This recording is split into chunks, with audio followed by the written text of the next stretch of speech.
ஆண்டுதோறும் பட்டம் பெறும் இளைஞர்களில் பெரும்பாலானோர் வேலைக்கு தகுதி உடையவர்களாக இல்லை என்கின்றனர் வேலைவாய்ப்பு துறை ஆய்வுகள். மென்திறன் எனப்படும் ஆங்கில புலமை மற்றும் மேலாண்மை அறிவு இவர்களுக்கு இல்லாததே இதற்கு காரணமாக கூறப்படுகிறது.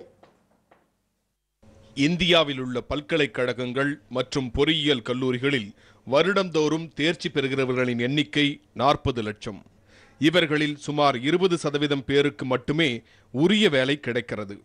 மற்றவர்கள் வேலைக்காக காத்திருக்கின்றனர் அல்லது கல்வி தகுதிக்கும் குறைவான வேலையில் சேருகின்றனர். பொறியியல் பயின்றும் பலருக்கு வேலை கிடைக்காத காரணம் மென்திறன் எனப்படும் ஆங்கில புலமை மற்றும் மேலாண்மை அறிவு இல்லாததே காரணம் என்கின்றனர். படிச்சுட்டு வர கிராஜுவேட்ஸில் ஒரு 20% அவங்க தன்னை நல்லா தயார்படுத்திட்டு வராங்க, அவங்களுக்கு உடனடியாக வேலை கிடைச்சிருது. மற்றவங்க எல்லாரும் தங்களோட ஸ்கில்ஸ், அந்த செயல்திறன் இடைவெளி அப்படின்னு சொல்லுவோம், ஸ்கில் கேப் அப்படின்னு சொல்லுவோம். இண்டஸ்ட்ரியில் தேவைப்படுற ஸ்கில்ஸும் இவங்கள்ட்ட இருக்க ஸ்கில்ஸ்லேயும் there is lot of gap. இவங்களை நேரடியாக எடுத்து இந்த இண்டஸ்ட்ரியில் அவங்கள பயன்படுத்த முடியாது. அப்படிங்கிறதுனால கம்பெனிஸ் அவங்கள ரெக்ரூட் பண்ண மாட்டேங்கிறாங்க. பொறியியல் மாணவர்கள் மட்டுமல்லாது கலை மற்றும் அறிவியல் கல்லூரி மாணவர்களும் முதலாம் ஆண்டு முதலே தங்கள் ஆங்கில மொழி திறனை வளர்த்துக் கொள்வது அவசியம்.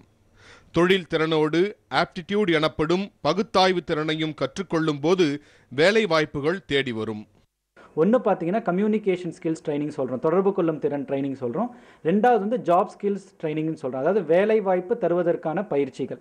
இந்த மூணாவது ட்ரைனிங் பார்த்தீங்கன்னா ஆப்டிடியூட் ட்ரைனிங்னு சொல்கிறோம், அதாவது நம்மளுடைய brain development, analytical ability, verbal ability, reasoning எபிலிட்டிலாம் எப்படி இருக்குன்னு செக் பண்ணுறதுக்காக ஒரு ஆப்டிடியூட் ட்ரைனிங் சொல்கிறோம். இது மூணுமே இந்த பயிற்சியை அவங்க கல்லூரியில் படிச்சுக்கிட்டு இருக்கும் போதே முதலாம் ஆண்டுலேருந்து இறுதி ஆண்டு வரை இவங்க எடுத்துக்கிட்டாங்கன்னா அவங்களுக்கு நாளைக்கு ஒரு இன்டர்வியூக்கு போகிறதுக்கோ இல்லை நேர்முக தேர்வுக்கோ இல்லை குழு விவாதங்களுக்கோ அட்டன் பண்ணும் போது அவங்க அகடமிக் நாலேஜோட ப்ளஸ் இந்த ட்ரைனிங்கும் சேர்த்து கொடுக்கும் போது என்ன ஆகுதுன்னா அவங்களுக்கு வேலை வாய்ப்பு கிடைக்கிறதுக்கான வாய்ப்புகள் அதிகமாகவே இருக்கு.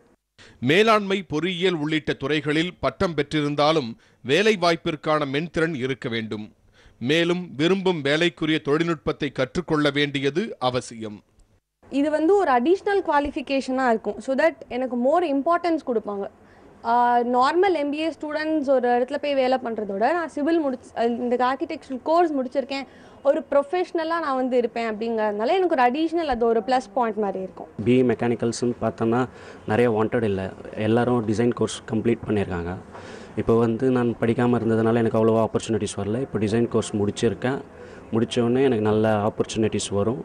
ஆங்கில புலமையில் நகர்ப்புற மாணவர்கள் முன்னிலை வகிப்பதால் சர்வதேச நிறுவனங்களில் எளிதாக நுழைந்துவிட முடிகிறது. தொழில்நுட்ப அறிவு இருந்தும் மென்திறனில் தேர்ச்சி இல்லாததால் கிராமப்புற மாணவர்கள் வேலைவாய்ப்பு பெறுவதில் பின்தங்கி விடுகின்றனர். பட்டப்படிப்பில் சேரும் போதே மென்திறனை வளர்த்து கொண்டால் கிராமப்புற மாணவர்களும் எளிதாக வேலைவாய்ப்பை பெற முடியும். சன் செய்திகளுக்காக ரத்னவேல்.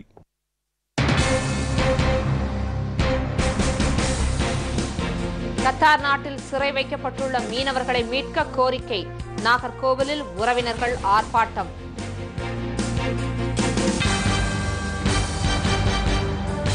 குன்னூரில் தொடர் மழை, பல இடங்களில் நிலச்சரிவு.